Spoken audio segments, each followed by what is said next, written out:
దేవునికి స్తోత్రం, మహిమ కలుగునుగాక. కొద్ది నిమిషాలు దేవుని వాక్యాన్ని ధ్యానించుకుందాము. ఇంతకు మునుపు మనం ఏం చూసుకున్నామంటే బాప్తిస్మము అనగానేమి, తర్వాత బాప్తిస్మము ఎందుకు తీసుకోవాలి, తర్వాత ఎలా తీసుకోవాలి, తర్వాత ఎప్పుడు తీసుకోవాలన్న విషయాలను మనం చూసాము. దానికి కంటిన్యూగా ఇప్పుడు కొద్ది నిమిషాలు వాక్యాన్ని ధ్యానించుకుందాం. మార్కు సువార్త 1వ అధ్యాయము 4వ వచనం నుంచి చూస్తే, బాప్తిస్మమిచ్చి యోహాను అరణ్యంలో ఉండి పాప క్షమాపణ నిమిత్తము మారు మనస్సు విషయమై బాప్తిస్మము ప్రకటించుచూ వచ్చెను. అంతటా యూదయ దేశస్థులందరూ యెరూషలేము వారందరూ బయలుదేరి అతని యొద్దకు వచ్చి తమ పాపములను ఒప్పుకొనుచు యోర్ధాను నదిలో అతని చేత బాప్తిస్మము పొందుచుండిరి. యోహాను ఒంటె రోమము గల వస్త్రమును మొల చుట్టూ తోలుదట్టియు ధరించుకునివాడు, అడవి తేనెను మిడతలను తినువాడు. అయితే అతడు చెప్పిన మాటలు ఏంటంటే, మరియు అతడు నాకంటే శక్తిమంతుడొకడు నా వెనుక వచ్చుచున్నాడు, నేను వంగి ఆయన చెప్పుల వారును విప్పుటకును పాత్రుడను కాను. నేను నీళ్లలో మీకు బాప్తిస్మం ఇచ్చి తిని గాని ఆయన పరిశుద్ధాత్మలో మీకు బాప్తిస్మం ఇచ్చునని ప్రకటించుచుండెను. పోయిన వారం మనం చూసాము, నీళ్ళలో తీసుకోవడాన్ని, నీళ్ళలో మునిగి బయటికి రావడాన్ని పాతి పెట్టడానికి సాదృశ్యంగా చూసి దాన్ని బాప్తిస్మం అని చెప్పుకున్నాం కదా. నీళ్ళలో బాప్తిస్మము. ఇప్పుడు యోహాను గారు అంటున్నారు, నా వెనుక వచ్చువాడు మీకు పరిశుద్ధాత్మలో బాప్తిస్మం ఇస్తాను అని అంటున్నాడు. యోహాను సువార్త 1వ అధ్యాయము 29వ వచనం నుండి చదువుకుందాం. మరునాడు యోహాను యేసు తన యొద్దకు రాగా చూచి ఇదిగో లోక పాపమును మోసుకొని పోవు దేవుని గొర్రెపిల్ల, నా వెనుక ఒక మనుష్యుడు వచ్చుచున్నాడు, ఆయన నాకంటే ప్రముఖుడు గనుక నాకంటే ముందటివాడాయనని నేనెవని గూర్చి చెప్పి తినో ఆయనే ఈయన.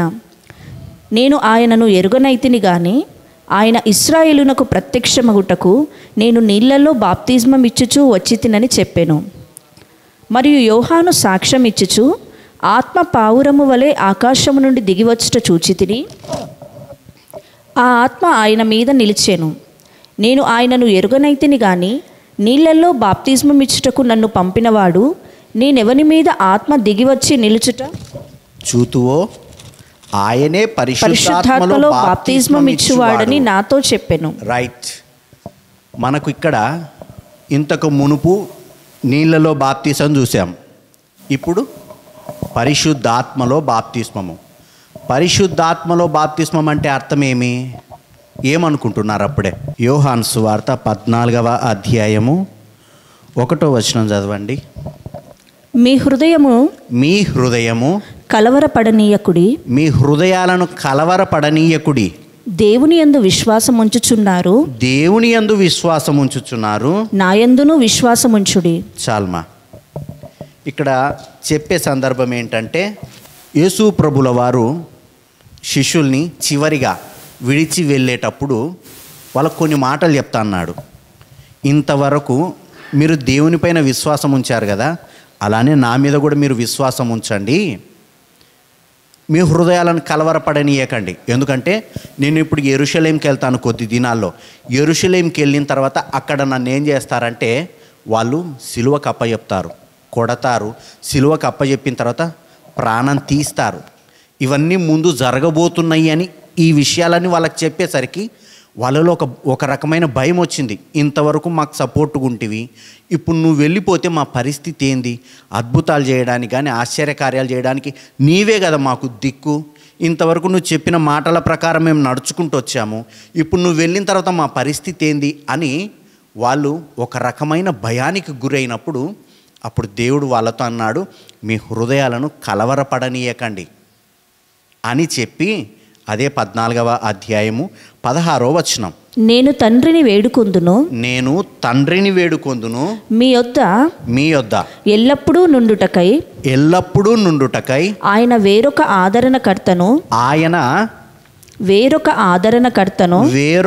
ఆదరణకర్తను అనగా సత్యస్వరూపియగు ఆత్మను మీకు అనుగ్రహించును.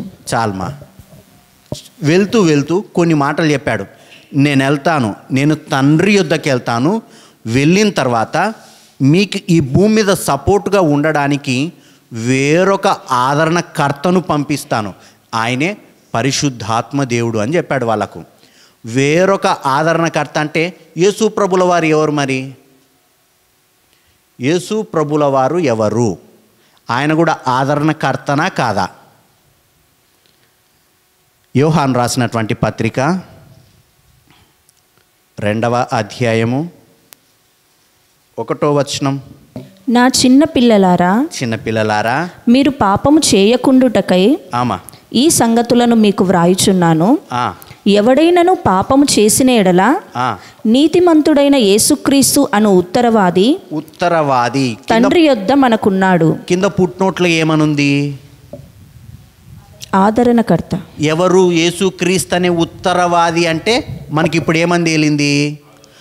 ఆదరణకర్త. యేసు ప్రభుల వారు కూడా మనకు ఆదరణకర్తయే. అందుకే ఆయన అన్నాడు వేరొక ఆదరణకర్తను పంపిస్తాను అన్నాడు.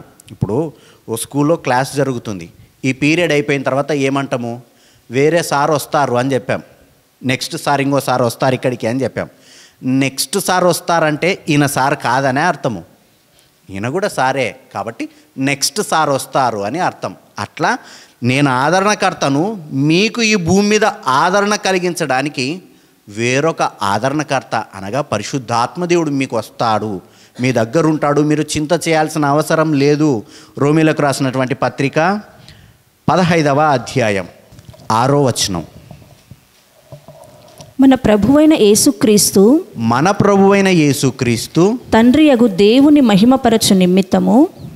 అయిన దేవుని మహిమపరచు నిమిత్తము క్రీస్తు యేసు చిత్త ప్రకారము ఒకనితో ఒకడు మనస్సు కలిగిన వారై ఉండునట్లు ఓర్పునకును ఆదరణకును కర్తయగు దేవుడు. ఈయన ఎవరు అంటే తండ్రి అయిన దేవుడు, యెహోవా దేవుడు ఆదరణకర్త, యేసు ప్రభుల వారు ఆదరణకర్త. అలానే పరిశుద్ధాత్మ దేవుడు కూడా ఆదరణకర్త. అందుకే అక్కడ వేరొక ఆదరణకర్తను మీకు పంపుతాను అని రాయబడింది. వచ్చి ఆయన ఏం చేస్తాడంటే యోహాను సువార్త 14వ అధ్యాయము 17వ వచనం. లోకము ఆయనను చూడదు, ఆయనను ఎరుగదు గనుక ఆయనను పొందనేరదు. మీరు ఆయనను ఎరుగుదురు, ఆయన మీతో కూడా నివసించును, మీలో ఉండును. పరిశుద్ధాత్మ దేవుడు మీకు వస్తాడు, వచ్చిన తర్వాత ఆయన మీతో ఉంటాడు అని చెప్పి 15వ అధ్యాయం యోహాను సువార్త 15వ అధ్యాయము 26వ వచనం. తండ్రి యొద్ద నుండి మీ యొద్దకు నేను పంపబోవు ఆదరణకర్త అనగా తండ్రి యొద్ద నుండి బయలుదేరు సత్యస్వరూపి అయిన ఆత్మ వచ్చినప్పుడు ఆయన నన్ను గూర్చి సాక్ష్యమిచ్చును. దేవునికి స్తోత్రం, మహిమ కలుగును గాక. వస్తారు. నేను వెళ్ళుట మీకు మంచిది, వెళ్తే పరిశుద్ధాత్మ దేవుడు మీ యొద్దకు వస్తాడు అని చెబుతూ 16వ అధ్యాయము యోహాను సువార్త 16వ అధ్యాయము 8వ వచనం. ఆయన వచ్చి ఏం చేస్తాడు? 7 నుంచి చూసుకుందాం. అయితే నేను మీతో సత్యము చెప్పుచున్నాను, నేను వెళ్ళిపోవుట వలన మీకు ప్రయోజనకరము. నేను వెళ్ళని ఎడల ఆదరణకర్త మీ యొద్దకు రాడు. నేను వెళ్ళని ఎడల ఆదరణకర్త మీ యొద్దకు రాడు. నేను వెళ్ళిన ఎడల ఆయనను మీ యొద్దకు పంపుదును. ఆయన వచ్చి పాపమును గూర్చియు ఆయన మీ దగ్గరకు వస్తే మీ దగ్గరకు వచ్చి ఏం చేస్తాడంటే పాపమును గూర్చియు నీతిని గూర్చియు నీతిని గూర్చియు తీర్పును గూర్చియు తీర్పును గూర్చియు లోకమును ఒప్పుకొన చేయుదు. ఆయన వచ్చి మిమ్మల్ని ఏం చేస్తాడంటే, మనల్ని ఏం చేస్తాడంటే, పాపము గూర్చియు లోకమును గూర్చియు నీతిని గూర్చియు తీర్పును గూర్చియు ఆయన ఏం చేస్తాడంటే మనల్ని ఒప్పింపజేస్తాడంట. ఒప్పింపజేసిన దేవుడు 13వ వచనం. అయితే ఆయన అనగా సత్యస్వరూపి అయిన ఆత్మ వచ్చినప్పుడు మిమ్మును సర్వసత్యములోనికి నడిపించును. దేవునికి స్తోత్రం, మహిమ కలుగును గాక. ఆయన మిమ్మల్ని సర్వసత్యములోనికి నడిపించి తానంతట తామేమియూ బోధింపక వేటిని వినునో వాటిని బోధించి సంభవింపబోవు సంగతులను మీకు తెలియచేయును. పరిశుద్ధాత్మ దేవుడు ఏం చేస్తాడంటే, యేసు ప్రభుల వారు ఏదైతే బోధించారో అదే ఆయన మనకు చెప్తారు. అంతేగాని పరిశుద్ధాత్మ దేవుడు వచ్చి కొత్తదేం చెప్పడు. ఏదైతే యేసు ప్రభుల వారు ఈ భూమి మీద స్థాపించెళ్ళారో అదే దాన్నే తీసుకొని వచ్చి మనకు దేవుడు చెబుతాడు. ఆ విధంగా దేవుడు ఏం చేశాడంటే, నేను వెళ్తాను, వెళ్ళిన తర్వాత మీకు పరిశుద్ధాత్మ దేవుడు వస్తాడు, వచ్చి ఆయన మిమ్మల్ని సర్వసత్యంలోకి నడిపిస్తాడు అని ఎప్పుడు చెప్పాడంటే, సిలువ వేయబడక మునుపు చెప్పాడు.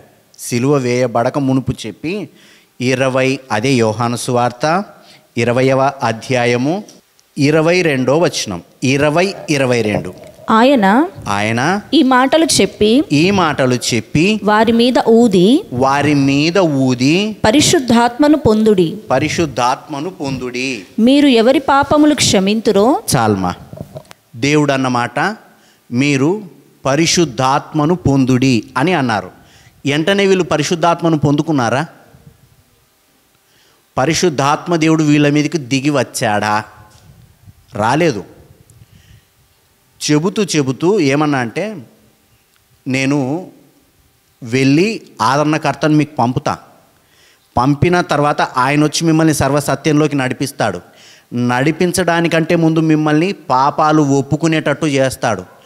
ఆయన మిమ్మల్ని వదిలిపెట్టడు, ఆదరణకర్తగా మీకు తోడుంటాడు అని చెప్పి ఊది పరిశుద్ధాత్మను పొందుడి అన్నాడు. అన్న వెంటనే వీళ్ళు పరిశుద్ధాత్మను పొందుకోలేదు. ఈ మాటలు చెప్పి మీరు పరిశుద్ధాత్మను పొందుడి అని చెప్పి మళ్ళీ ఏం చేస్తాడంటే, జీవం కలిగిన దేవుడు మీరెళ్ళి మేడగదిలో ఉండండి అని చెప్తాడు. అపోస్తుల కార్యములు 1వ అధ్యాయము 4వ వచనం. ఆయన వారిని కలుసుకొని ఇలాగూ ఆజ్ఞాపించెను, మీరు యెరూషలేములో నుండి వెళ్ళక నా వలన వినిన తండ్రి యొక్క వాగ్దానము కొరకు కనిపెట్టుడి. ఒకవేళ అప్పుడు గనక పరిశుద్ధాత్మ దేవుని పొందుకొని ఉంటే, పరిశుద్ధాత్మ దేవుడు వారిలోకి వచ్చింటే, ఇప్పుడు ఎందుకు మళ్ళీ కనిపెట్టుకోవాల్సిన అవసరత ఏముంది? కాబట్టి వాళ్ళ మీదికే కాదు, ఎవరి మీదికి దిగలేదు ఆయన అప్పటి వరకు అని చెప్పి, మీరు నా వలన వినినటువంటి వాగ్దానం కొరకు కనిపెట్టుకోండి అని చెప్పి దేవుడు ఏం చేశాడంటే మేడగదిలోకి పంపాడు. మేడగదిలో ఉన్నారు, ప్రార్థన చేసుకున్నారు. అపోస్తుల కార్యములు 2వ అధ్యాయంలో చూస్తే 1వ వచనం. పెంతెకోస్తు పండుగ దినము వచ్చినప్పుడు అందరూ ఒకచోట కూడి ఉండిరి. అప్పుడు వేగముగా వీచు బలమైన గాలి వంటి ఒక ధ్వని ఆకాశము నుండి అకస్మాత్తుగా వారు కూడి ఉన్న ఇల్లంతయు నిండెను. మరియు అగ్నిజ్వాలల వంటి నాలుకలుగా విభాగింపబడినట్టు నాలుకలుగా వారికి కనబడి వారిలో ఒక్కొక్కరి మీద వ్రాలగా అందరూ పరిశుద్ధాత్మతో నిండిన వారై దేవునికి స్తోత్రం, మహిమ కలుగును గాక, అన్య భాషలతో మాటలాడసాగిరి. రైట్. పరిశుద్ధాత్మ దేవుడు ఇంతవరకు మీకు మీ దగ్గరకు వస్తాడని చెప్పిన తర్వాత పెంతెకొస్తు పండుగ దినమున వారి మీదికి వచ్చాడు. మేడగదిలో ఉన్నటువంటి అపోస్తలుల మీదికి వచ్చాడు. దీన్ని ఏమన్నారంటే పరిశుద్ధాత్మలో బాప్తిస్మము అన్నారు. మరి మనకు అంటే అదే అపోస్తల కార్యములు 2వ అధ్యాయము 38వ వచనం. పేతురు మీరు మారు మనస్సు పొంది పాప క్షమాపణ నిమిత్తము ప్రతివాడును యేసుక్రీస్తు నామములో బాప్తిస్మము పొందుడి అప్పుడు మీరు పరిశుద్ధాత్మ అను వరము పొందుదురు. దేవునికి స్తోత్రం, మహిమ కలుగును గాక. ఎప్పుడు పరిశుద్ధాత్మ దేవుడు మనలోకి వస్తాడంట? బాప్తిసం తీసుకున్నప్పుడు. బాప్తిసం తీసుకున్న తర్వాత ఎవరెవరి మీదకి వస్తాడు అంటే 39వ వచనం.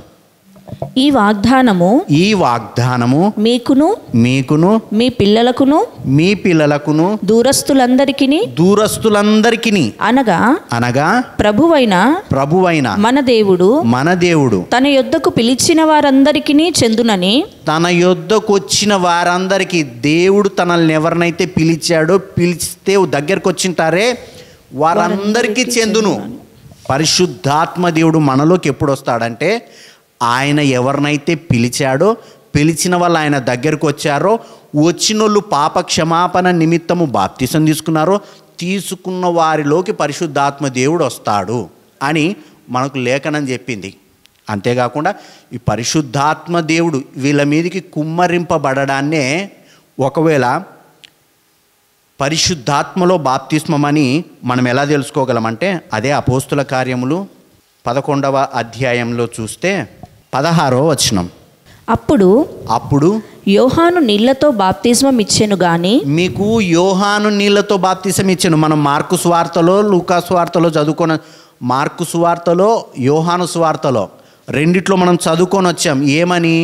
మీరు ఇప్పుడు నీళ్ళలో బాప్తిసం తీసుకున్నారు, నా వెనుక వచ్చువాడు మీకు ఏ విధంగా బాప్తిసం ఇస్తాడంటే పరిశుద్ధాత్మలో బాప్తిస్మం ఇస్తాడు అని చెప్పిన వచనాలను చదువుకొని వచ్చిన తర్వాత ఎప్పుడైతే కొర్నేలి, అపోస్తుల కార్యంలో 10వ అధ్యాయంలో కొర్నేలి ఇంటి వారు పేతురు గారిని పిలిపించుకున్న తర్వాత అక్కడ ఆయన వాక్యం బోధించినప్పుడు వారి మీదకి పరిశుద్ధాత్మ దేవుడు దిగినప్పుడు ఆ సందర్భాన్ని పేతురు గారు ఏమని గుర్తు చేసుకుంటున్నారంటే, అప్పుడు యోహాను నీళ్లతో మీకు బాప్తిస్మం ఇచ్చెను కానీ మీరు పరిశుద్ధాత్మలో బాప్తిస్మము పొందురని ప్రభు చెప్పిన మాటను నేను జ్ఞాపకం చేసుకుంటేని. అంటే పరిశుద్ధాత్మ దేవుడు వారిపైకి దిగడాన్ని పరిశుద్ధాత్మలో బాప్తిస్మము అన్నారు. అర్థమైందనుకుంటా, రైట్. ఇది ఒక వ్యక్తి ఎప్పుడైతే పాప క్షమాపణ నిమిత్తం బాప్తిసం తీసుకున్న తర్వాత బయటకు వచ్చిన తర్వాత పరిశుద్ధాత్మ దేవుడు వారిలోకి వస్తాడని మనకు లేఖనం చెబుతాంది. ఇంకొక విషయం చూద్దాము. మత్తయి సువార్త 3వ అధ్యాయము 6వ వచనం 6 నుంచి చూద్దాం. తమ పాపములు ఒప్పుకొనుచు యోర్దాను నదిలో అతని చేత బాప్తిస్మము పొందుచుండిరి. అతడు పరిసయ్యులలోను 11వ వచనం. మారు మనసు నిమిత్తము నేను నీళ్లలో మీకు బాప్తిస్మం ఇస్తున్నాను. అయితే నా వెనుక వచ్చుచున్నవాడు నాకంటే శక్తిమంతుడు ఆయన చెప్పులు మోయుటకైనను నేను పాత్రుడను కాను. ఆయన పరిశుద్ధాత్మలోను అంటే ఇంతవరకు మనం ఏం చూసాము? ఇంతవరకు మనం మాట్లాడుకోయిందే పరిశుద్ధాత్మలో బాప్తిస్మము. యేసు ప్రభుల వారు పంపినటువంటి ఆదరణకర్త మనలోకి రావడం, పరిశుద్ధాత్మలో బాప్తిస్మము. నెక్స్ట్ అగ్నితోనూ మీకు బాప్తిస్మం ఇచ్చును. దేనితోనూ? అగ్నితో బాప్తిస్మం అంటే సరే, పరిశుద్ధాత్మలో బాప్తిస్తానికి మనం తెలుసుకున్నాం. పరిశుద్ధాత్మ దేవుడు మనం పాపముల నిమిత్తమయ్యి మన పాప క్షమాపణ నిమిత్తము మనం బాప్తిసం తీసుకొని బయటికి రావడాన్ని, ఆ తర్వాత పరిశుద్ధాత్మ దేవుడు మనలోకి రావడాన్ని ఏమనుకున్నాము? పరిశుద్ధాత్మలో బాప్తిస్మము అనుకున్నాం. అగ్నితో మీకు బాప్తిస్మం ఇస్తాడంట. అగ్నితో బాప్తిస్మం ఇవ్వడం అంటే ఏంటి? ఇంతకు మునుపున్న కాలంలో నాతో పాటు ఉన్నటువంటి పిల్లలు కొంతమంది వచ్చి నన్ను అడిగినారు, మేము అగ్ని బాప్తిసానికి సిద్ధపడుతున్నాము అని. వయసు 21, 22 ఏళ్ళు, 23 ఏళ్ళు, 24 ఏళ్ళు ఉంటాయి అనుకుందాం. మేము అగ్ని బాప్తిసానికి సిద్ధపడుతున్నామని పిల్లలు అన్నారు. నేను అప్పుడు పని చేసుకుంటుంటే పిల్లల్ని అడిగిన, అగ్ని బాప్తిస్మమా, సర్లే తీసుకోవడానికి మీరు సిద్ధపడండి, మంచిదే కాదన్ను. అసలు అగ్ని బాప్తిసం అంటే ఏంటిది అని నేను పిల్లల్ని అడిగిన. అంటే మేము తీసుకోవాలి అన్నారు, అంతే. సర్లే దానికి నాకు అర్థం చెప్పండి మీరు అని పిల్లల్ని అడిగిన. అంటే ఆ పిల్లలు చెప్తే మాకేమి ఇస్తావు అన్నారు. అంటే మంచి బైబిల్ కొనిస్తా, 1500 మంచి బైబిల్ కొనిస్తా అని చెప్పిన. వెంటనే పిల్లలకి ఎక్కలేని ఆసక్తి వచ్చి బైబిల్ మొత్తం తిరిగేసినారు. అర్థం కాకపోతే ఎట్లయినా బైబిల్ సంపాదించాలి కదా, అంత మంచి బైబిల్ ఎందుకు పోగొట్టుకోవాలి అని చెప్పి తెలిసిన వ్యక్తిని అడిగినారు, అగ్నిలో బాప్తిస్మం అంటే ఏంటి అని. అగ్ని బాప్తిస్మం అంటే ఏంటి? ఆయన చెప్పారు, 3 రోజులు ఉపవాసం ఉండి ఎటువంటి నీళ్లు కానీ ఆహారం కానీ తీసుకోకుండా కనుక మనం ఉండి దేవుని సన్నిధిలో ఉంటే అగ్ని వచ్చి మనల్ని కాలుస్తుంది. కాల్చిన తర్వాత మనలో ఉన్న పాపాలన్నీ పోతాయి. పాపం మన దగ్గరికి రావాలంటే పాపమే భయపడుతుంది. కాబట్టి దాన్ని అగ్ని బాప్తిస్మము అన్నారు. పిల్లలు వచ్చి ఇప్పుడు నాకు ఇది చెప్తారు. చెప్పినప్పుడు నేను ఒకటే మాట అడుగుతా, రెఫరెన్స్ చూపెట్టు అంట. పిల్లలకు అది తెలుసు. తెలిసి ఏం చేసినారు, అన్నా దీనికి రెఫరెన్స్ చెప్పండి అన్నాడు. రెఫరెన్స్ తెలియక చెప్పలేక ఏమన్నారంటే, వెంటనే ఎవడు నిన్ను ఈ క్వశ్చన్ అడిగింది అన్నారు. పలానా వ్యక్తి అడిగినాడు అని చెప్పినారు. రాత్రి నాకు ఫోన్ కాల్ వచ్చింది. ఫోన్ కాల్ వచ్చి పిల్లల్ని ఏం అడిగినవు అని అడిగినారు. అంటే వాళ్ళు బాప్తిస్మం అన్నారు, అగ్ని బాప్తిస్మం అన్నారు. ఆ పదానికి అర్థం చెప్పండి అని నేను అడిగిన. చెప్పకూడదా అనే అంటే వాళ్ళనే కనుక్కోమని చెప్పిన. అన్న నీకు కూడా నేను ఇయ్యలేదు కదా అగ్ని బాప్తిస్మము అన్నాడు. ఇయ్యలేదు, నాకు కూడా లేదు అగ్ని బాప్తిస్మము అని చెప్పిన. అంతకు మునుపే దాని గురించి వివరణ నాకు తెలుసు. అసలు ఇంతకు అగ్ని బాప్తిస్మం అంటే ఏంటిది? అగ్ని బాప్తిస్మము అంటే ఏంటిది అన్నదానికి ప్రపంచ క్రైస్తవ సమాజంలో 7 రకాల భావనలు ఉన్నాయి. ఒక్కొక్కటి పరిశీలిద్దాం. ఏదైతే మనకు సెట్ అవుతుందో, వాక్యంలో ఏదైతే ఉన్నట్టు అనిపిస్తుందో దాన్ని మనం అప్లై చేసుకుందాం అంటే. కాబట్టి కొంతమంది ఏమన్నారంటే, మొదటి వివరణ అపోస్తుల కార్యములు 2వ అధ్యాయము 1 నుంచి 3 వచనాలు చదువుకుందామా. పెంతెకోస్తు పండుగ దినము వచ్చినప్పుడు అందరూ ఒక చోట కూడి ఉండిరి. అప్పుడు వేగముగా వీచు బలమైన గాలి వంటి యొక్క ధ్వని ఆకాశము నుండి అకస్మాత్తుగా వారు కూర్చుండి ఉన్న ఇల్లంతయు నిండెను. మరియు అగ్ని జ్వాలల వంటి నాలుకలు విభాగింపబడినట్లుగా వారికి కనబడి వారిలో ఒక్కొక్కని మీద వ్రాలగా అందరూ పరిశుద్ధాత్మతో నిండిన వారై ఆ ఆత్మ వారికి వాక్శక్తి అనుగ్రహించిన కొలది అన్య భాషలతో మాట్లాడసాగిరి. చాల్మా, పరిశుద్ధాత్మ దేవుడు దిగొచ్చేటప్పుడు, వారి పైకి దిగేటప్పుడు కిందున్నోళ్ళకి అందరికీ వాళ్ళకి ఎలా కనపడిందంటే అగ్నితో దిగినట్టు కనపడింది. దిగినట్టు కనబడేసరికి అక్కడున్న దాన్ని ఏ విధంగా వివరించారంటే, ఎప్పుడైతే మనం పరిశుద్ధాత్మలో బాప్తిసం పొందుతామో అప్పుడే అగ్ని వంటి నాలుకలుగా విభాగింపబడి వారి మీదకి రావడం జరిగింది కదా. కాబట్టి పరిశుద్ధాత్మ దేవుడు మనపైకి దిగినప్పుడే దీన్ని కూడా అగ్ని బాప్తిస్మం అని, అగ్ని దిగింది కాబట్టి అగ్ని బాప్తిస్మం అని చెప్పడం జరిగింది. రైట్, అది ఒక రకమైన వివరణ. రెండో వివరణ చూస్తే, మొదటి తెస్సలోనికలకు రాసినటువంటి పత్రిక 5వ అధ్యాయము 19వ వచనం. ఆత్మను ఆర్పకుడి. చాల్మా, ఈ మాటను పట్టుకొని ఎవరైతే దేవుని కొరకు పని చేయాలి, పరిశుద్ధంగా బ్రతకాలి, పవిత్రంగా బ్రతకాలి, ఆయన కొరకు మండాలి అన్నటువంటి ఉద్దేశంతో భూమి మీద బ్రతుకుతుంటారో, ఎప్పుడైతే వారు ఆత్మీయ జీవితంలో చల్లారిపోయి వెనకడుగేస్తారో అప్పుడు ఆత్మను కోల్పోయినట్టు, వారిలో నుండి ఆత్మదేవుడు బయటికి వెళ్ళిపోయినట్టు, ఆ ఆత్మదేవుని దుఃఖపరిచినట్టు అన్నటువంటి భావాన్ని తీసుకొని వచ్చి, నువ్వు నేను దేవుని కొరకు బ్రతకాలి, వాక్యం చదవాలి, ప్రార్థన చేసుకోవాలి, దేవుని కొరకు పరిచర్లో ఘనంగా పాల్గొనాలి, దేవుని ఆలోచనలతో బ్రతకడాన్నే అగ్ని బాప్తిస్మము అన్నారు. అలాంటి ఆశ పుట్టించేది ఎవరు? పరిశుద్ధాత్మ దేవుడే కదా. అలాంటి ఆశ పుట్టడాన్నే అగ్ని బాప్తిస్మము అన్నారు కొందరు. కాబట్టి నేను ఒకటోది కాదని, మొదటి వివరణ కాదని, రెండో వివరణ కాదని నేను చెప్పడంలే. ఆ వివరణలు నిజంగానే మన వాక్యానికి యాప్ట్ అయ్యేటట్టున్నాయి. కాబట్టి ఏది వాక్యానికి దగ్గరుంటే, ఏది పరిస్థితికి సందర్భానికి దగ్గరుంటే దాన్ని తీసుకుందాము అని చెప్తున్నా. మూడవ వివరణ ఇర్మియా గ్రంథం 23వ అధ్యాయము 29వ వచనం. నా మాట అగ్ని వంటిది కాదా? చాల్మా, నా మాట అగ్ని వంటిది కాదా అన్నటువంటి పాత నిబంధనలో ఉన్నటువంటి ఈ రెఫరెన్స్ను పట్టుకొని దేవుని మాట అగ్ని. ఎప్పుడైతే దైవజనులు కానీ లేకపోతే మనం చదివేటప్పుడు కానీ వాక్యం చదివినప్పుడు మనలో మనకు మంట పుడుతుంది. ఏమని? నేను ఈ పాపాన్ని మానుకోవాలి, పరిశుద్ధంగా బ్రతకాలి, పవిత్రంగా బ్రతకాలి, పాపపు పనులు చేయకూడదు అని ఎప్పుడైతే మనలో మనకు ఆ మంట పుడుతుందో అదే అగ్ని బాప్తిస్మము అన్నారు కొంతమంది. ఇది మూడవ వివరణ. నాలుగవ వివరణ చూస్తే లూకా సువార్త 12వ అధ్యాయము 49 నుంచి 53 వచనాలు. నేను భూమి మీద అగ్నివేయ వచ్చి తిని అది ఇదివరకే రగులుకొని మండవలనని ఎంతో కోరుచున్నాను. అయితే నేను పొందవలసిన బాప్తిజమం ఉన్నది, అది నెరవేరు వరకు నేనెంతో ఇబ్బంది పడుచున్నాను. నేను భూమి మీద సమాధానము కలుగజేయ వచ్చితనని మీరు తలంచుచున్నారా?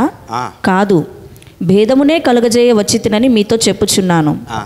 ఇప్పటి నుండి ఒక ఇంటిలో 5 వేరుపడి ఇద్దరికి విరోధముగా ముగ్గురును, ముగ్గురికి విరోధముగా ఇద్దరును ఉందురు. తండ్రి కుమారునికి, కుమారుడు తండ్రికిని, తల్లి కుమార్తెకును, కుమార్తె తల్లికిని, అత్త కోడలికిని, కోడలు అత్తకును విరోధులుగా ఉందురని చెప్పెను.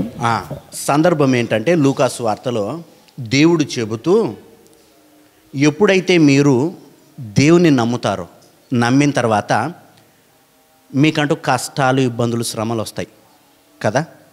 ఆ శ్రమల్లో ఉదాహరణకు అన్యజనులమైనటువంటి మనం బాప్తిసం తీసుకున్నాం. ఇంట్లో కొంతమంది ఒప్పుకుంటారా? ఒప్పుకోరు. ఒప్పుకోనప్పుడు వాళ్ళేమంటారు? దూరం అవుతారు. దూరమైన వాళ్ళు ఊకుంటారా? కష్టాలు, శ్రమలు వాళ్ళ ద్వారా వస్తాయి, ఇబ్బందులు వస్తాయి. కాబట్టి మీ ఇంట్లో మీకు ఎప్పుడైతే అత్తకు కోడలికి దేవుని వలన, దేవుని వాక్యం వలన, దేవుని నమ్ముట వలన మీ గృహాల్లో మీకు ఇబ్బందులు, కష్టాలు కలిగినాయి అనుకో, దాన్ని ఏమన్నారంటే అదే అగ్ని బాప్తిస్మము అన్నారు.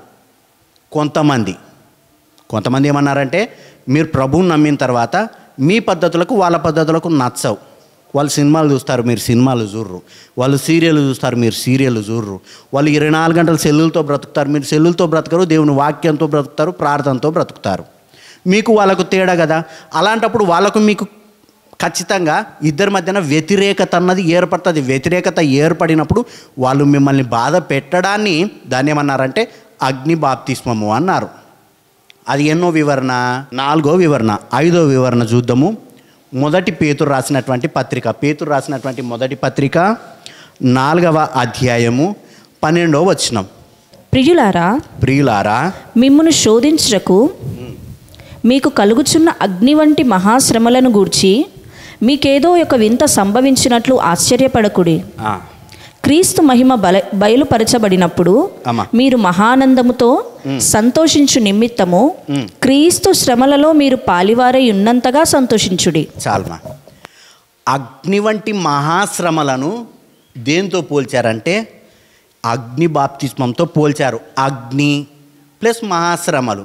ఇలాంటి అగ్ని వంటి మహాశ్రమలు మీకు వచ్చినప్పుడు మీరు అగ్నితో బాప్తిస్మం పొందినట్టు దేవుని కొరకు పరిశుద్ధంగా బ్రతికినప్పుడు కానీ లోకంలో మనం బయటికి వెళ్ళి సువార్త ప్రకటిస్తాం. సువార్త ప్రకటించినప్పుడు సువార్తను అంగీకరించే వాళ్ళు ఎంతమంది? అంగీకరించకుండా మీ మీద తిరుగుబాటు చేస్తారు, మీ సువార్తను కాదంటారు, కొడతారు, తిడతారు, మిమ్మల్ని ఇబ్బంది పెడతారు. అలాంటి ఇబ్బంది పెట్టినప్పుడు మీకు శ్రమలు కలిగినప్పుడు, అగ్ని వంటి మహాశ్రమలు కలిగినప్పుడు మీరు దాన్ని సంతోషంగా ఎంచండి. హెబ్రీయులకు రాసినటువంటి పత్రిక 5వ అధ్యాయము 8వ వచనం. ఆయన కుమారుడయుండియు తాను పొందిన శ్రమల వలన విధేయతను నేర్చుకొనెను. అగ్ని వంటి శ్రమలు వచ్చినాయి అనుకో మీకు విధేయత కలుగుతుంది. రెండవది 10, 2:10, హెబ్రీ 2:10. ఎవని నిమిత్తము సమస్తమును ఉన్నవో ఎవని వలన సమస్తమును కలుగుచున్నవో ఆయన అనేకులైన కుమారులను మహిమకు తెచ్చుచుండగా వారి రక్షణకర్తను శ్రమల ద్వారా సంపూర్ణునిగా చేయుట ఆయనకు తగును. శ్రమల ద్వారా సంపూర్ణునిగా చేయుట ఎవరికి తగును? ఆయనకంటే యేసు ప్రభుల వారికి తగునని చెప్పి ఏమన్నారంటే, యేసు ప్రభుల వారే మనకు శ్రమలిచ్చి మనల్ని పరిశుద్ధపరిచి పవిత్రపరిచి లేకపోతే మనల్ని కావాల్సిన తనకు అనుకూలంగా మార్చుకుంటాడు. వాటినేమన్నారంటే ఆ శ్రమలనే ఏమన్నారు?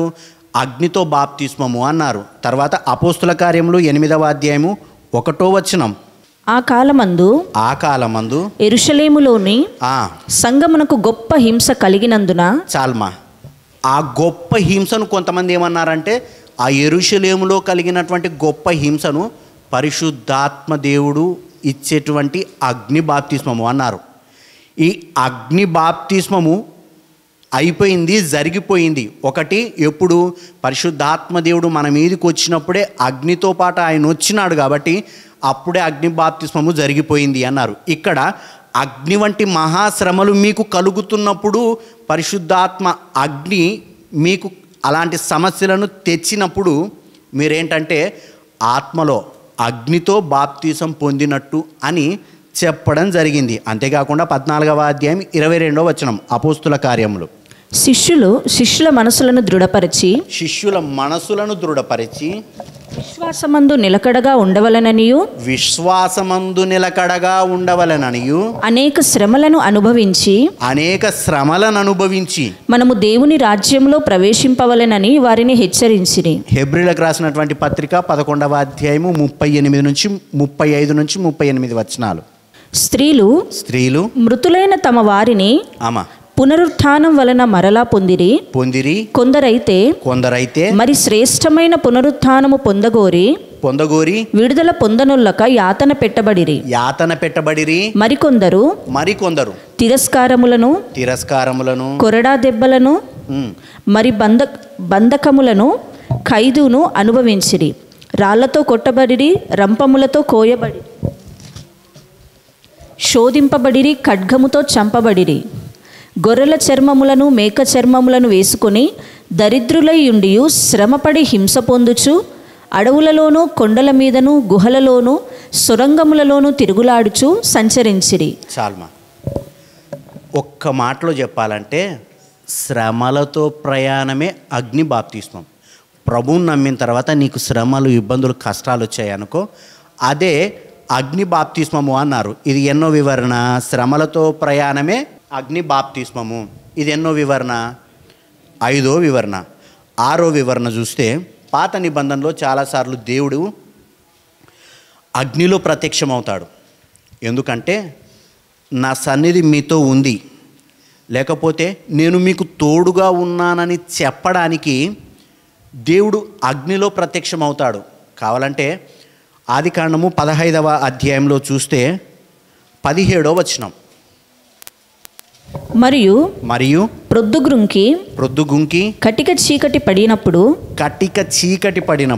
రాజుచున్న పొయ్యి అగ్నిజ్వాలయు కనబడి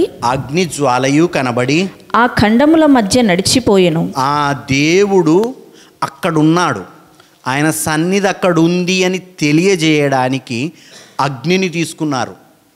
ఆ అగ్నిలో దేవుడు కనబడ్డాన్ని మనం చూస్తాము. అదేవిధంగా నిర్గమాకాండము 13వ అధ్యాయము 21వ వచనం.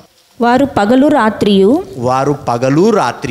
ప్రయాణము చేయునట్లుగా యెహోవా త్రోవలో వారిని నడిపించుటకై పగటివేళ మేఘస్తంభములోను వారికి వెలిగించుటకు రాత్రివేళ అగ్నిస్తంభములోను ఉండి వారికి ముందుగా నడుచుచూ వచ్చాను.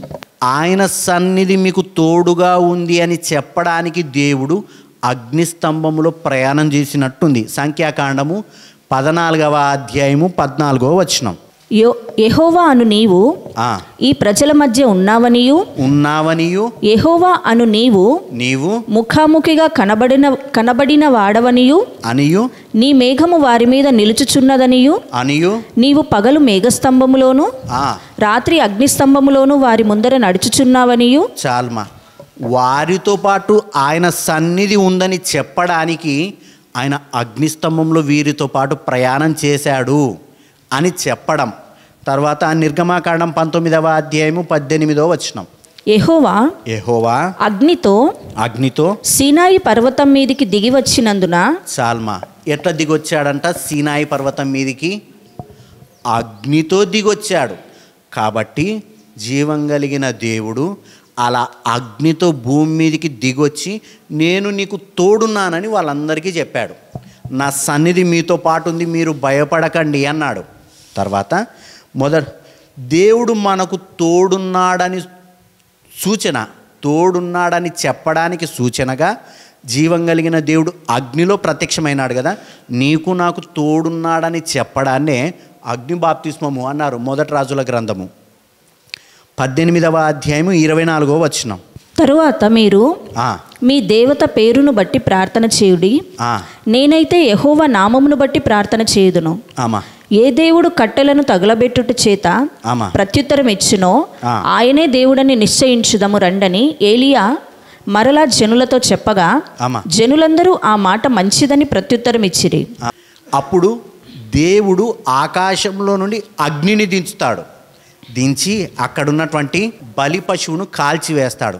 కాల్చివేసేటప్పుడు ఏలియాకు ఏమని తేలింది? నా దేవుడు నాకు తోడున్నాడు అని తేలింది. మొదటి దినవృత్తాంతముల గ్రంథములు 21వ అధ్యాయము 26, 27 వచనాలు. పిమ్మట దావీదు యెహోవాకు అచ్చట ఒక బలిపీఠమును కట్టించి దహన బలులను సమాధాన బలులను అర్పించి యెహోవాకు మొరపెట్టగా ఆయన ఆకాశములో నుండి దహన బలిపీఠం మీదికి అగ్ని వలన అతనికి ప్రత్యుత్తరం ఇచ్చెను. చాలు. అతనికి ఎలా ప్రత్యుత్తరం వచ్చింది? దావీదుకు అగ్ని వలన ప్రత్యుత్తరం వచ్చింది. ఒక్క మాటలో చెప్పాలంటే దేవుని సన్నిధి నీతో పాటు ఉందని చెప్పడానికి, లేకపోతే దేవుడు నీకు తోడున్నాడని తెలియడానికి ఆయన అగ్నిలో దిగాడు కదా. అదేవిధంగా దేవుడు నీకు తోడున్నాడంటే, దేవుని సన్నిధి నీకు తోడుందంటే అర్థం ఏంటంటే నువ్వు అగ్ని బాప్తిస్మంలో ఉన్నావు అని. ఎన్నో వివరణ? 6వ వివరణ. అగ్ని కనబడినప్పుడల్లా దేవుని తోడే అనుకుంటే ఒక్కసారిగా ఆదికాండము 19వ అధ్యాయం 24వ వచనం చూస్తే అప్పుడు యెహోవా సొదొమ మీదను గొమొర్రా మీదను యెహోవా యొద్ద నుండి గంధకమును అగ్నిని ఆకాశము నుండి కురిపించి ఆ పట్టణములను ఆ మైదానమంతటిని ఆ పట్టణంలో నివసించిన వారందరినీ నేలమొలకలను నాశనం చేసెను. అగ్ని దిగొచ్చినప్పుడల్లా, అగ్ని కనపడినప్పుడల్లా జీవం కలిగిన దేవుడు నాకు తోడున్నాడు అని అనుకుంటే, ఇప్పుడు సొదొమ గొమొర్రా మీది కూడా ఆకాశం నుండి అగ్ని దిగింది. ఇప్పుడు కూడా దేవుడు తోడున్నాడా సొదొమ గొమొర్రా ప్రజలకు? కాదు కదా. కాబట్టి ఒకటి, దేవుడు తన సన్నిధిని, లేకపోతే నేను అతనికి తోడున్నానని చెప్పడానికి అగ్నిని చూపిస్తే, దేవుడు తన కోపాన్ని, ఉగ్రతను చూపెట్టడానికి కూడా అగ్నిని కురిపించి అగ్నిని చూపించిన సందర్భాలు ఉన్నాయి. అందులో మనం 19వ అధ్యాయం చూసాం. యెషయా గ్రంథం 5వ అధ్యాయం 22 నుంచి 25 వచనాలు. ద్రాక్షారసము త్రాగుటలో ప్రఖ్యాతి నొందిన వారికిని, మద్యము కలుపుటలో తెగువగల వారికిని శ్రమ. వారు లంచము పుచ్చుకొని దుష్టుడు నీతిమంతుడని తీర్పు తీర్చుదురు.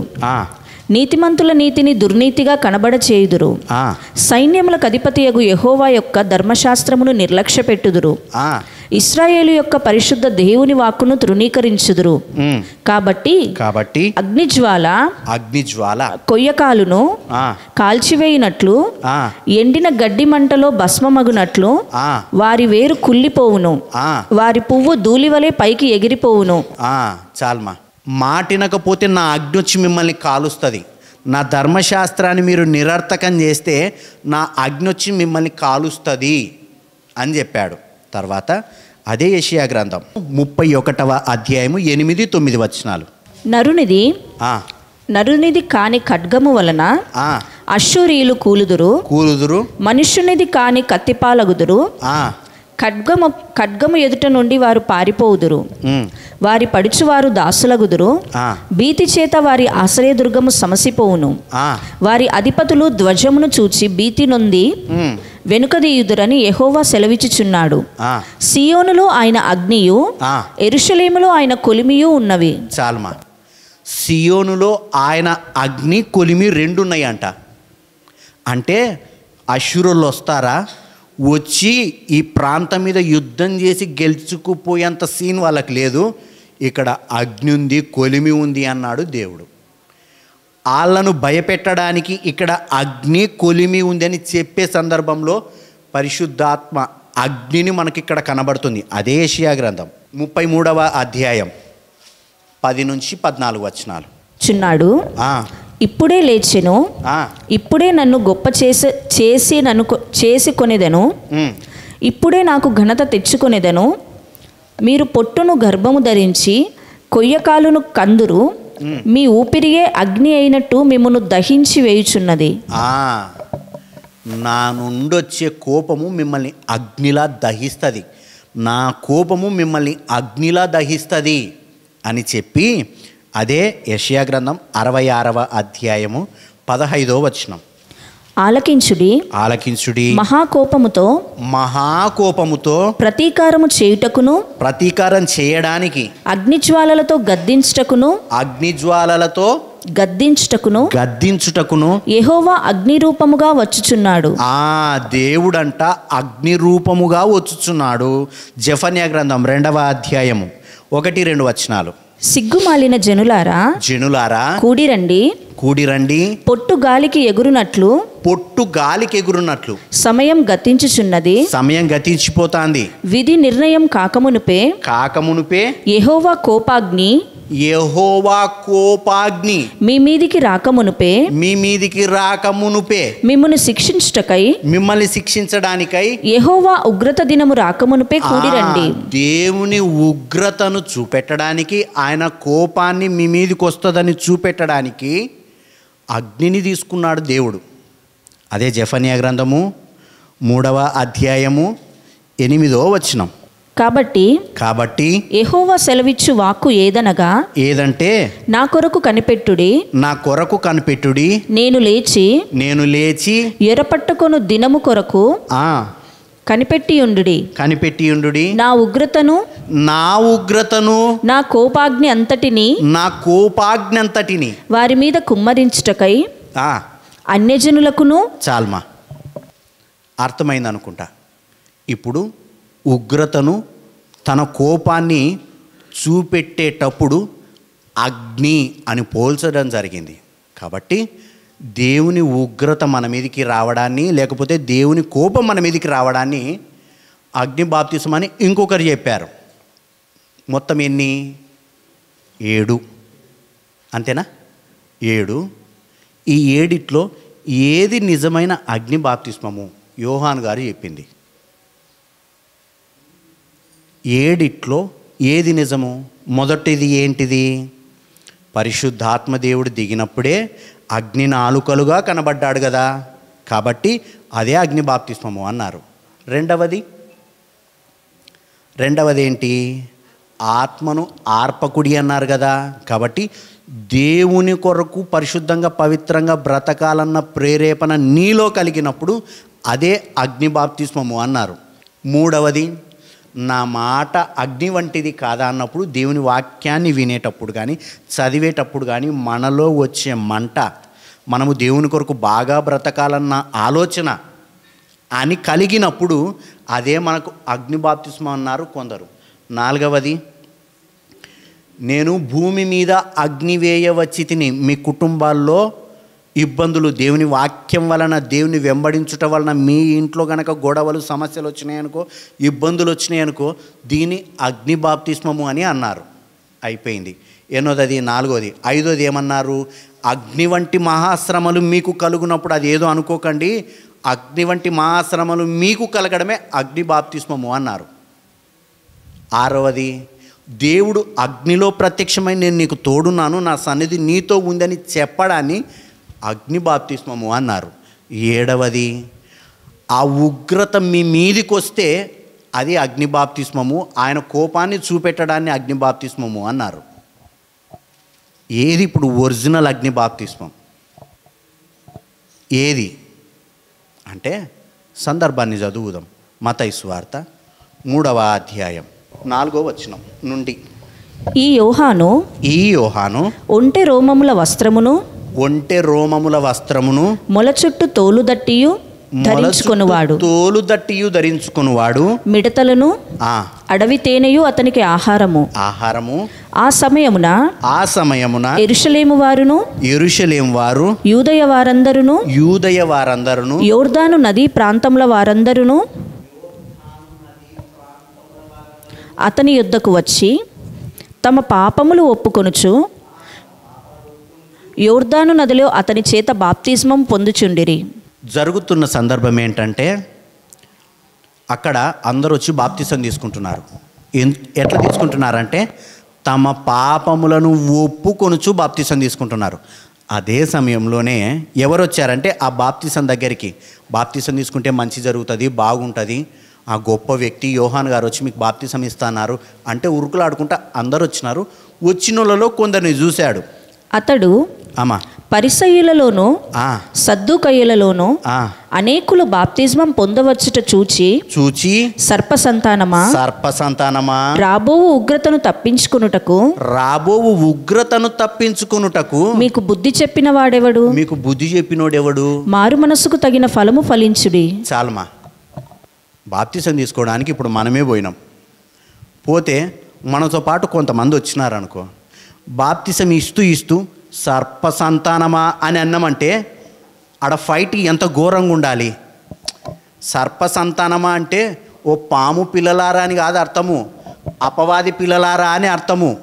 అంతకు మునుపు ఫస్ట్ ఆది కాండములో హవ్వమ్మ గారిని మోసం చేసిన ఆ సర్ప సంతానమా అని అర్థము, దాని పిల్లలారా అని అర్థము. ఎందుకు వాళ్ళని అన్నాడంటే, సద్దుకయ్యులు అనేటోళ్ళు ఉన్నారు. ఈ సద్దుకయ్యులు పునరుత్థానం ఉందని నమ్మరు. ఇప్పుడు బాప్తిసం ఎందుకు తీసుకోవాలి? ఆయన నా కొరకు కల్వరిలో రక్తం కాచి ప్రాణం పెట్టి చనిపోయాడు. చనిపోయిన ఆయన రక్తంలో నా పాపాలు గడుక్కుంటే నేను పరిశుద్ధునిగా తీర్చబడతాను. తీర్చబడిన తర్వాత ఒకానొక రోజు ఆయన తిరిగి వస్తాడు. తిరిగి వచ్చేటప్పుడు నేను మట్టిలో పాతి పెట్టబడినా లేకపోతే బ్రతికి ఉన్నా ఎక్కడున్నా ఒకానొక రోజు నేను తిరిగి లేస్తాను అన్న విశ్వాసంతోనే బాప్తిసానికి సిద్ధపడాలి కదా. నువ్వు పునరుత్థానాన్నే నమ్మనునివి, నువ్వెందుకు వచ్చినావు రైటికి? నీకేం పని? అదొకటి. వీళ్ళు ఏం చేస్తున్నారు? పాపాలు ఒప్పుకుంటున్నారు. ఈ పరిసయ్యులు ఎట్లాంటి వాళ్ళు అంటే, తమకు తామే నీతిమంతులం అనుకునేవాళ్ళు.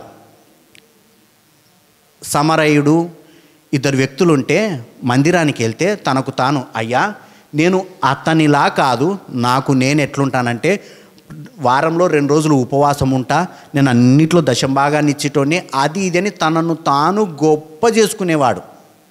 సుంకరి తర్వాత పరిసేయుడు, పరిసేయులు ఇద్దరు ఉన్నప్పుడు తనను తాను ఈ విధంగా అనుకునేవాడు. వీళ్ళు చూస్తేనే మీద పాపాలు ఒప్పుకుంటున్నారు. నీవు గొప్ప అనుకునేటోని నువ్వెందుకు వచ్చినావు వీటికి? పాపాలు ఒప్పుకుంటావా? నువ్వు ఒప్పుకోవు కదా. పాపాలు ఒప్పుకొని నువ్వెందుకు వచ్చినావు రా వీటికి? ఆడు చూస్తేనేమో పునరుత్థానం లేదనుకునేటోడు, నువ్వు చూస్తేనేమో పాపాలు ఒప్పుకోనోనివి. పాపాలు ఒప్పుకోనికే రావు, నువ్వేమో పునరుత్థానం ఉందని నమ్మవు. మీకేం పనిడా? కాబట్టి వాళ్ళ నాన్న మాట ఏంటంటే సర్ప సంతానమా అని అన్న తర్వాత, అబ్రహాము మాకు తండ్రి అని 24 గంటలు చెట్టు చెట్టు చెప్పి కాయలు అమ్ముకునే బ్యాచ్ మీరు. చెట్టు పేరు చెప్పుకుంటారు. ఈ చెట్టు అండి కొన్ని సంవత్సరాల క్రితం నుండి ప్రతి పండు తీయగుంటుందండి అంటాడు. పండు తీసుకొచ్చి ఈయన అమ్ముకుంటాడు. పేరుకేమో చెట్టు పేరు చెప్తావు, కాయలు నువ్వు అమ్ముకుంటావు. అట్లా పేరుకు అబ్రహాము అబ్రహాము అబ్రహాము మాకు తండ్రి అని చెప్పుకుంటావు. నువ్వు మాత్రం మారు మనసు పొందావు, పాపాలు ఒప్పుకోవు, పరిశుద్ధపరుచుకోవు అని చెబుతూ ఇప్పుడే గొడ్డలి చెట్ల వేరున ఉంచబడి ఉన్నది అని ఏం చెప్తున్నాడు?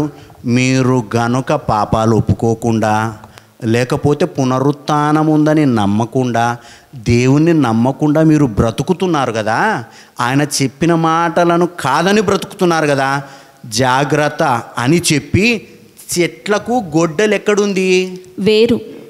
వేరునుంది. ఆ వేరునుంది గనుక మంచి ఫలములు ఫలింపని ప్రతి చెట్టు నరకబడి అగ్నిలో వేయబడును. మారు మనస్సు నిమిత్తము నేను నీళ్ళలో మీకు బాప్తిస్మం ఇచ్చుచున్నాను. అయితే నా వెనుక వచ్చుచున్నవాడు నాకంటే శక్తిమంతుడు. ఆయన చెప్పులు మోయుటకైనను నేను పాత్రుడను కాను. ఆయన పరిశుద్ధాత్మలోను అగ్నితోను మీకు బాప్తిస్మం ఇచ్చును. రైట్ మా చదవండి, ఇంకా ఉంది కదా. ఆయన చేతిలో ఉన్నది. ఆయన తన కళ్ళమును బాగుగా శుభ్రము చేసి గోధుమలను కొట్టులో పోసి ఆరని అగ్నితో పొట్టును కాల్చివేయునని వారితో చెప్పెను. చాలు. మీ దగ్గరికి ఆ కాలంలో హవ్వను మోసం చేసినటువంటి సర్పం మీ దగ్గరకు వచ్చిందనుకో, మీరు ఎట్లా మాట్లాడతారు?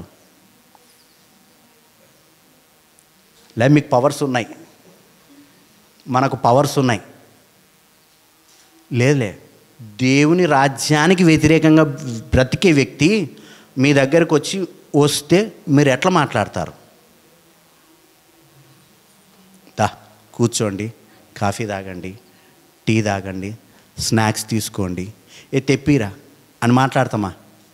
ఎవర్రా నువ్వు అని మాట్లాడతామా లేదా? మా దేవుని రాజ్యాన్ని కూల్చడానికి ప్రయత్నం చేసేటోడు ఎవర్రా నువ్వు అని అడుగుతామా లేదా? అలాంటి సందర్భమే ఇక్కడ జరుగుతుంది. మనకు అవి చదువుకుంటూ పోతుంటే స్మూత్గా ఉన్నట్టు కనబడుతున్నాయి, కానీ అక్కడున్న సిచ్యువేషన్ ఎలాంటిదంటే ఆయన కోపంతో మాట్లాడుతున్న మాటలు. మీరు గనక మారు మనసు పొందకపోతే, మీ ఇష్టానుసారంగా మీకు నచ్చినట్టు బ్రతుకు గనక బ్రతికితే జాగ్రత్త. గొడ్డలు తీసుకొచ్చి వేర్ల కింద పెట్టినాడు. ఆ వేర్లు ఎందుకంటే పైకి నరికినారనుకో మళ్ళీ పైన ఇగురు వస్తుంది. ఆయన ఏం చేశాడంటే వేర్లకు పెట్టాడంటే బొత్తిగా నీకు ఇంకా ఏముండదు. ఇంకా రేపొద్దున నేను గుర్తు చేసుకునేటోళ్ళు కూడా ఉండరు. జాగ్రత్త అని చెప్పిన సందర్భంలోనిది ఆ మాట కదా. చివరి వచనం చదవండి.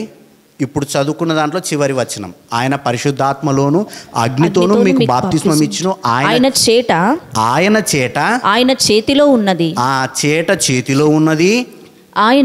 ఆయన తన కళ్ళమును బాగుగా శుభ్రము చేసి గోధుమలను తీసుకొచ్చి కొట్టులో పోసి ఆరని అగ్నితో పొట్టును కాల్చివేయునని వారితో కాల్చేస్తాడు. ఉదాహరణకు మనం మొక్కజొన్న చేను వేసుకున్నాం, ఏం చేస్తాము? తర్వాత ఇత్తనాలు తెచ్చుకున్న తర్వాత వాటిని ఏమంటారు? కంకులు. విత్తనాలు లేని కంకులను ఎవరన్నా తీసుకొని పేర్చుకొని లోపల పెట్టుకునేటోళ్ళు ఉన్నారా? విత్తనాలు పెట్టుకునేటట్టు ఏం చేస్తాం? అన్నీ ఒక చోట పేర్చి లేదంటే కాల్చి పెడతాం, లేదనుకో పొయ్యిలోకి వాడుకుంటాం. అంతేనా కదా? ఈ సందర్భము మనకు 7 ఏ దానికి సపోర్ట్ చేస్తుంది? పైన 7 చెప్పుకున్నాం, 7 ఏ దానికి దగ్గరగా ఉంది అంటున్నా? దేవుని ఉగ్రతకు దగ్గరగా ఉంది కదా. మత్తయి సువార్త 13వ అధ్యాయం. అసలు ఈ విత్తనాలు ఎవరు? తర్వాత ఆ పొట్టెవరో చూస్తే మనకు అర్థమైపోతుంది. 37వ వచనం. అందుకు ఆయన ఇట్లనెను, మంచి విత్తనము విత్తువాడు మనుష్య కుమారుడు. ఉపమానం చెబుతూ ఉపమానానికి అర్థం చెబుతున్నాడు. మంచి విత్తనాలు విత్తే వ్యక్తి మనుష్య కుమారుడు. యేసు ప్రభుల వారు. పొలము లోకము. పొలము లోకము. మంచి విత్తనములు రాజ్య సంబంధులు. మంచి విత్తనాలు రాజ్య సంబంధులు. బాప్తిసం తీసుకొని దేవుని కొరకు పరిశుద్ధంగా పవిత్రంగా బ్రతికే వాళ్ళు. గురుగులు దుష్టుని సంబంధులు. గురుగులు దుష్ట సంబంధులు. గురుగులు ఆ పొట్టు రెండూ ఒకటే. అక్కడ దాంతో పోల్చుకుంటే ఇక్కడ గురుగులు. ఈ గురుగులు ఎవరంటే దుష్ట సంబంధులు. వాటిని విత్తిన శత్రువు అపవాది. అపవాది. కోత యుగ సమాప్తి. కోత యుగ సమాప్తి. కోత కోయువారు దేవదూతలు. కోత కోయువారు దేవదూతలు. గురుగులు ఏలాగు కూర్చబడి. గురుగులు ఏలాగు కూర్చబడి అగ్నిలో కాల్చివేయబడెనో. అగ్నిలో కాల్చివేయబడెనో. అలాగే యుగ సమాప్తి యందు జరుగును. చాలు, అర్థమైందా? అక్కడ చేట ఆయన చేతిలో ఉంది. కళ్ళాన్ని శుభ్రం చేశాడు. చేసి ఆ కళ్ళంలోకి గింజల్ని విత్తనాల్ని చేరుస్తున్నాడు. చేర్చి పొట్టును ఏం చేశాడంటే పక్కకు పెట్టి ఆ పొట్టునంతా కాల్చి వేస్తున్నాడు కదా. ఈ కాల్చి వేసేటప్పుడు ఈ గింజలు ఎవరంటే గింజలు రాజ్య సంబంధులు, దేవునికి చెందినవారు. పొట్టెవరంటే దురాత్మ విత్తిన విత్తనాలు, దురాత్మ సంబంధులు, దుష్టుని సంబంధులు. ఇప్పుడు అపవాది సంబంధులు. రైట్. ఇప్పుడు దేవుడు అంటున్న మాట ఏంటంటే మీరు గనక ఆయన చెప్పినట్టు నమ్మి మీరు బాప్తీసం తీసుకొని దేవుని కొరకు బ్రతికితే మీరు రాజ్య సంబంధులు. ఈ రాజ్య సంబంధులకి ఇచ్చేది పరిశుద్ధాత్మలో బాప్తిస్మము. తర్వాత నెక్స్ట్ ఏది ఉంది? పొట్టుంది. పొట్టును ఏం చేస్తారు? కాలుస్తారు. కాల్చడానికి ఇచ్చే దాన్ని అగ్ని బాప్తిస్మం అని చూపెట్టారు. ఎంతమందికి కావాలి ఇప్పుడు అగ్ని బాప్తిస్మం? ఎవరెవరికి కావాలి అగ్ని బాప్తిస్మము? అగ్ని బాప్తిస్మం అంటే నిన్ను నన్ను దేవుని మాట వినకపోతే నరకంలో వేయడం. దాన్ని సాదృశ్యంగా అగ్ని బాప్తిస్మం అన్నది వాడబడింది. అందుకనే గొడ్డలి చెట్ల వేరునుంది అన్నారు. మీరు మాట వినకపోతే అగ్ని బాప్తిస్మము అంటే దేవుని మాట వినకపోతే, పరిశుద్ధంగా పవిత్రంగా బ్రతకకపోతే వేసేదాన్ని అగ్ని బాప్తిస్మము అన్నారు. అంతకుముందు ఆయన అన్నాడు, నువ్వు పొందుకున్నావా, నేను నీకు ఇయ్యలేదు కదా అన్నాడు. ఇప్పుడు ఎట్లా మనం పొందుకోవాలన్నా, మనం తీసుకోవాలన్నా? కాబట్టి వాక్యాన్ని పరిశీలించి పరీక్షించి చదవాలి. దేవుని కృపను బట్టి అందరము పరిశుద్ధాత్మ బాప్తిస్మంలో ఉందాం. అగ్ని బాప్తిస్మం మనకెవ్వరికి వద్దు. పొందినవంటే అది నిత్య నరకము. నిజంగానే ఈ అగ్ని బాప్తిస్మము ఒకసారి భూమి మీదకి రావడం జరిగింది. ఎప్పుడంటే క్రీస్తు శకం 70వ సంవత్సరంలో టైటస్ అనే రాజు వచ్చి ఎవరెవరైతే దేవుని మాటకు లోబడరో, దేవుని వాక్యానికి లోబడరో వాళ్ళందరిని ఏం చేస్తాడంటే ఆ మందిరాన్ని, యెరూషలేం మందిరాన్ని అగ్నితో కాల్చి, ఆ మందిరాన్ని అగ్నితో కాల్చి అక్కడున్న వాళ్ళందరినీ హతం చేయడం జరుగుతుంది. ఎప్పుడు? క్రీస్తు శకం 70. క్రీస్తు శకం 70లో జరిగేదానికి సాదృశ్యంగా దేవుడు ముందుగానే ఈ మాటలను వాళ్ళకు చెప్పడం జరిగింది. వాక్యాన్ని వాళ్ళు చెప్పినట్టు, వీళ్ళు చెప్పినట్టు, పైనోళ్ళు చెప్పినట్టు, ఎవరో చెప్పినట్టు కాదు. వాక్యంలో ఏ విధంగా అయితే ఉందో ఆ విధంగా ఉండడానికి, ఆ విధంగా అర్థం చేసుకోవడానికి మనం ప్రయత్నం చేయాలి. ఈరోజు నువ్వు నేను లోబడకపోతే, దేవుని వాక్యానికి కానీ దేవునికి లోబడకపోతే మనకు కూడా అదే మాట వర్తిస్తుంది. కాబట్టి మోకరిద్దాం, హృదయాలను పరిశీలన చేసుకుందాం.